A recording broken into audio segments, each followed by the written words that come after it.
সুপ্রিয় দর্শক মণ্ডলী, আসসালামু আলাইকুম।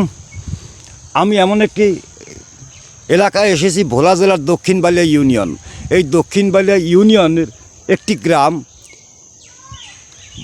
ভোলা জেলার 13টি ইউনিয়ন, তার মধ্যে একটি ইউনিয়ন দক্ষিণ বালিয়া। একই দক্ষিণ বালিয়ার 4টি গ্রাম নিয়ে দক্ষিণ বালিয়া। দিগলদি, বালিয়া, হুন্নি, কোরালিয়া।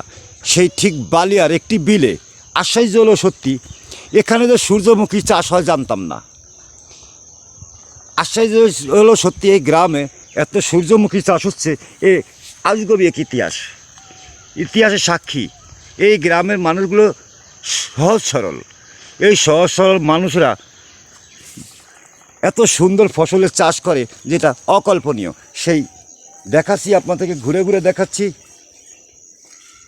সূর্যমুখী চাষ। এ আজগবি হলো সত্যি যে এখানে সূর্যমুখী ফুলের চাষ হচ্ছে।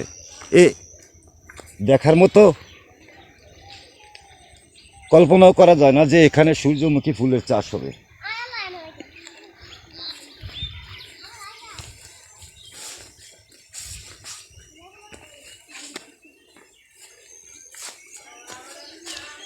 এই সূর্যমুখী ফুলের চাষ হচ্ছে।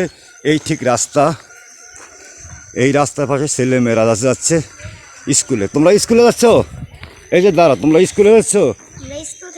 আসছি। কোন ক্লাসে পড়ো? তোমার নাম কি? তোমার নাম?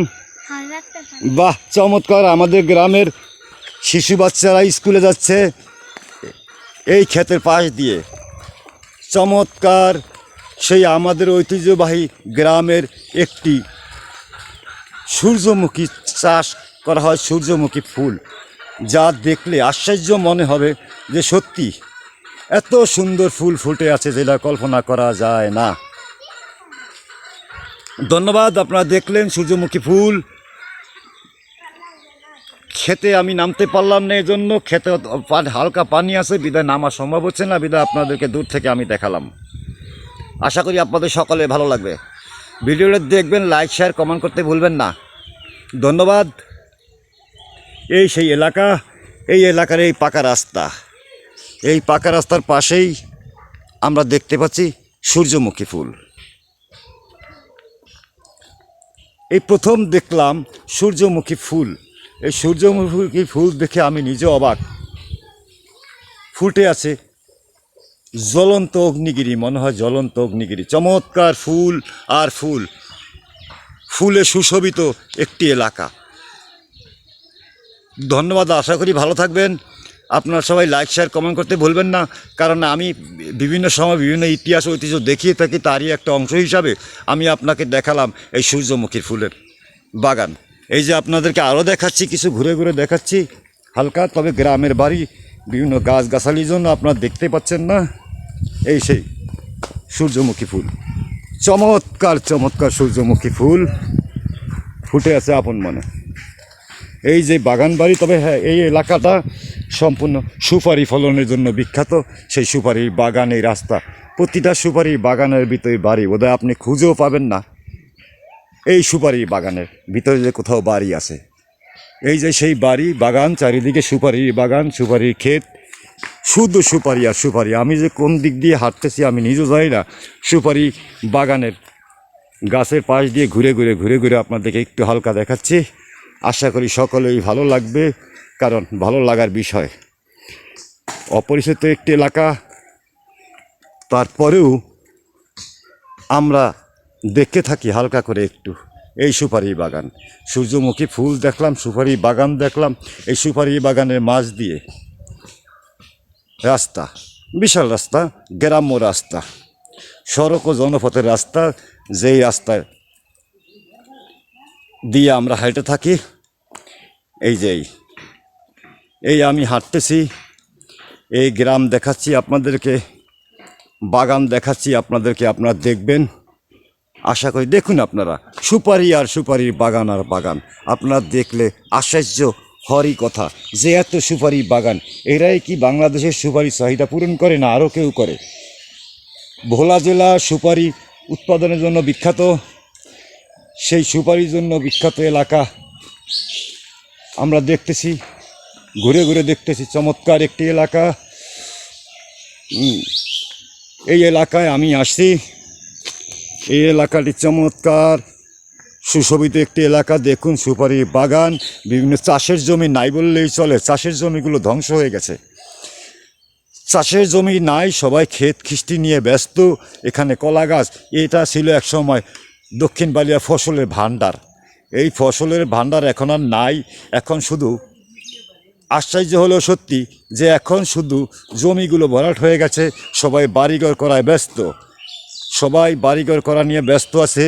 এই পাশে ছোট গ্রাম্য মহল্লার একটি ছোট দোকান আছে, যেই দোকানে ছেলে মেয়েরা বসে আড্ডা মারে, চা খায়, গল্প করে। ছোট্ট দোকান, এই দোকানে বসে আছে অনেক ছেলেমেয়েরা। গ্রামের বিভিন্ন ছোট ছোট ছেলেমেয়েরা এখানে আড্ডা মারে, গল্প করে। আসলে এরা তেমন একটা কাজ করেন, এভাবেই সমাজ ধ্বংস হয়ে গেছে। কারণ আমাদের ছেলেমেয়েরা অনেকেই স্কুলে যায় না, তারা চায়ের দোকানে আড্ডা মারে আর গল্প করে আর চা খায়। আসলে এরাও এইভাবে থাকা উচিত না। এই সেই গ্রামে সড়ক ও জনপথের রাস্তাটা আপনারা দেখতে পাচ্ছেন। আর দেখুন, সুপারি গাছে যে পাতা পাতা দিয়ে তৈরি করা হয় বেড়া, যেটাকে বলা হয় আমাদের ভোলার আঞ্চলিক ভাষা আওল বলা হয়। এই আওল দেওয়া হয়েছে যাতে ভিতরে কাউকে দেখা না যায়, কোনো মহিলারা কীভাবে হাঁটবে। এই এলাকার লোকেরা পর্দানশীল, সবচেয়ে পর্দার পরিমাণ বেশি। এই পর্দানশীল থাকার কারণে তাদের কেউ দেখুক তারা চায় না, এই জন্য তারা কম মূল্যে সুপারি গাছের পাতা পাতা দিয়ে ব্যারিকেড দিয়ে রেখেছে, তাদেরকে কেউ দেখতে পারবে না।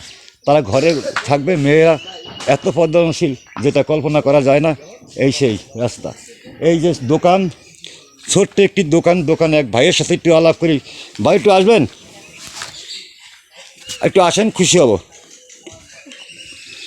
এই আমি এক ভাইকে নিয়ে আসছি, তার ছোট্ট একটি গ্রাম্য দোকান। সেই দোকানে আমাদের ভাই আলাপ বসে ব্যবসা করেন। আসসালামু আলাইকুম। ওয়ালাইকুম সালাম। ভাই, আপনি কেমন আছেন? ইনশাল্লাহ আল্লাহ ভালো রাখছে। আপনার নামটা কি? আমার নাম মোহাম্মদ কবির। আমরা এখন কবির ভাইয়ের সাথে আলাপ করলো। আমাদের কবির ভাই আমাদেরকে কিছু বললেন। ভাই, আপনার তো এই গ্রামে বাড়ি, এইটা কি ফসলের মাঠ ছিল না? হ্যাঁ, এগুলি আগে ফসলের মাঠ ছিল, এখন বাড়ি হয়ে গেছে। এখন এই বাড়িগুলো যে হয়ে যায়, আপনার কাছে কেমন লাগে? বা খুব ভালো। আর আগে মানে মানুষ বেশি হয়ে গেছে। তো আমাদের কবির সাহেব বললেন যে মানুষ জনসংখ্যা বাড়তির কারণেই এই এলাকায় ফসলের জমিগুলো বাড়ি হয়ে গেছে। বাড়ি হয়ে গেছে। সেই ফসলের ভাণ্ডার, যেই বালিয়ার ফসলের ভাণ্ডার, সেই ভাণ্ডারটা এখন আর নাই, কারণ এখন সম্পূর্ণই ফসল হয়ে গেছে। এখন এই যে সুপারি বাগান ভোলা জেলার চাহিদা পূরণ করে, বাংলাদেশের চাহিদা পূরণ করে এই সুপারি। কবির ভাই, আপনার তো দীর্ঘদিন আদি পুরুষ থেকে এখানে, জি। আগে দিনগুলো কেমন লাগতো? আগের দিনগুলো খুব ভালো ছিল। এখন বর্তমানে জনসমাজ বাড়িয়ে গেছে, মানুষের ইনকাম কমিয়ে গেছে। এখন তো দেখি এলাকায় মোটামুটি সবাই ভালো আছে, ইনকাম কমলে তো সবাই এখন ভালো থাকে। দেশের সব মানুষ দেশের বাইরে চলে গেছে। এখন এই এলাকার ম্যাক্সিমাম লোকই বাইরে থাকে, বাইরে থাকে, যার জন্য ওরা ছোট পরিসরে নিজেরা কিছু করার চেষ্টা করতেছে। একটু জমি কিনে বাড়ি করে, তাই না? বাড়ি করে। তো এখন আপনি আছেন ভালো, ইনশাল্লাহ। আপনার ছোট দোকান না অন্য কোনো ব্যবসা আছে? অন্য কোনো ব্যবসা, আমার পানের বড় আছে, অন্য ব্যবসা আছে। আমাদের এই অঞ্চলে পানের বরের পরিমাণ বেশি, যেখানে পান চাষ করে, পানের চাষ করা হয়। কবির ভাই পানের চাষ করে, ফাঁকে যোগে একটু দোকানে বসে। আর এই ছোট ছোট ছেলেরা এখানে বসে একটু আড্ডা মারে, গল্প করে। কবির ভাইয়ের সাথে বসে বসে গল্প করে। কেউ স্কুলে যায়, আবার কেউ যায় না। এই মিলেয়া এই গ্রামটি দক্ষিণ বালিয়া। আমি আগেও বলেছি, দক্ষিণ দিগলদি ভোলা জেলার 13টা ইউনিয়নের মধ্যে 13 নম্বর ইউনিয়ন দক্ষিণ দিগলদি। সেই দক্ষিণ দিগলদি 4টা গ্রাম, বালিয়া, দিগলদি, হুন্নি, কোরালিয়া। আমি এখন বালিয়া অবস্থান করছি। এই এলাকাটা আমাদের সাবেক নেতা তাদের বাড়ি, তাদেরই বাড়ি।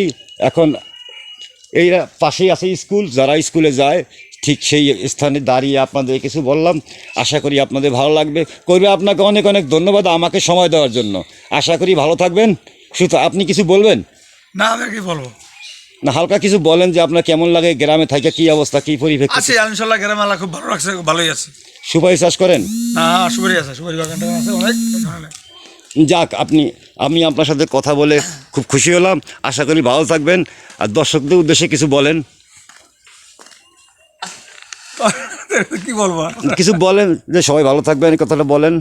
হ্যাঁ, আপনারা সবাই ভালো থাকবেন, দর্শকরা। আর বেশি বেশি লাইক দিবেন, শেয়ার করবেন। ধন্যবাদ কবি, আপনাকে অনেক অনেক ধন্যবাদ। গ্রামে বসে লাইক শেয়ার কমেন্ট ঠিকই শিখে গেছেন, খুব ভালো লাগলো। আসসালামু আলাইকুম। আমি আপনাদের কাছ থেকে বিদায় নিলাম। ধন্যবাদ।